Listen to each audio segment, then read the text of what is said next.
The Boys Who Challenged Hitler, Chapter 4, Learning to Breathe. In January 1942, Denmark was in its second year of German occupation.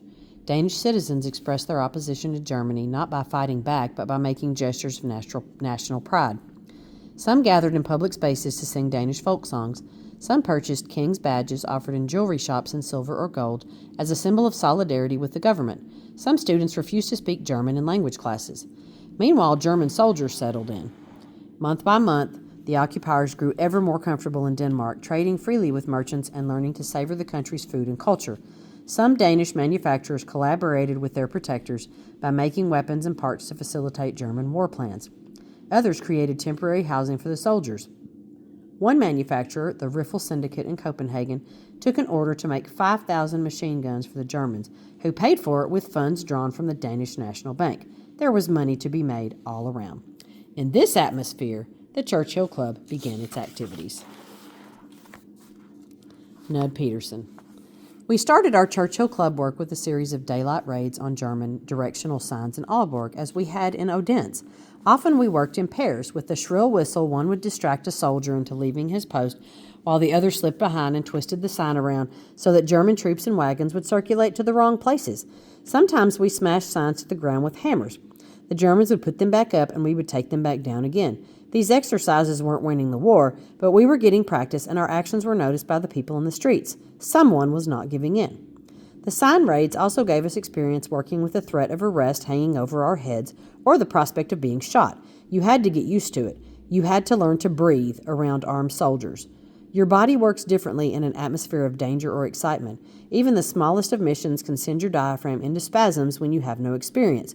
You start to breathe too fast. Some people laugh uncontrollably. The tongue loosens. Some say things they regret. Ours was a war without fronts, meaning the enemy was 360 degrees around us at all times. Even with our parents, teachers, and classmates, we had to be careful what we said and whom we said it to. By February, the walls of Aalborg were sticky with blue. Churchill Club paint and the German directional signs looked like pretzels. Nud and the other young saboteurs were ready for a bigger target. One candidate was obvious. There was no better-known German collaborator in Aalborg than the Fuchs Construction Company. It built hangars, runways, and office buildings at the Aalborg airport for the German military, receiving handsome profits as it helped the Third Reich make more and more flights to battered Norway. The Fuchs Company was a prime example of everything the Churchill Club hated about the Danish government's compliant posture. At the Aalborg airport, the company's headquarters was isolated from the terminal and runways. The boys decided to set it ablaze. Nud Peterson. Eigil, Helg, Bjorg, and I went out to perform the raid on a bitterly cold winter evening. It was Eigil's initiation night. If he did well and the operation succeeded, he would become a full-fledged Churchill Club member. We told our parents we would be playing bridge to gain a few hours more to strike under the cover of darkness. We met outside the monastery and took off 2 by 2 toward the most dangerous place in town. The Lymph Jordan Bridge connects Aalborg with the neighboring town of Norris Sundby, spanning a fjord. Because the airport on the Norris Sundby side was so important to the Germans, they posted armed guards at checkpoints on both sides to examine vehicles. We were waved through both checkpoints without incident and continued north along snow-lined streets out into the countryside.